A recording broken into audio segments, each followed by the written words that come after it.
Welcome to Guide Guru. We hope this video helps. You begin by cutting power and unplugging the lamp, safety first. Once done, wait 5 to 10 minutes so the socket and bulb cool. Make sure you have the correct replacement bulb, match base type and voltage, and choose the lumen level you want. Put on gloves to avoid oils on the bulb and lay a soft cloth under the lamp to protect the surface. Then use a screwdriver to remove any housing or shade. This gets you to the socket so you can proceed. You now remove the old bulb and inspect the socket closely. First, steady the lamp head and unscrew or unclip the shade so it does not drop.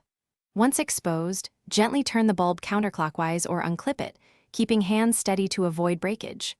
After removal, look inside the socket for debris, corrosion, or bent contacts. This determines whether a simple swap is enough or if repair is needed. If contacts look dirty, clean them gently or plan to You install the new bulb by aligning it to the socket and hand tightening or clipping it in place. Do not over-torque.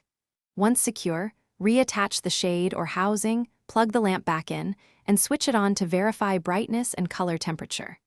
Make sure the lamp operates without noise or flicker. If the light cycles or is dim, check the socket and try a different bulb to isolate the issue. Finally, confirm the lamp is stable and positioned for your task light needs. Thanks for watching. Consider subscribing if we helped you today.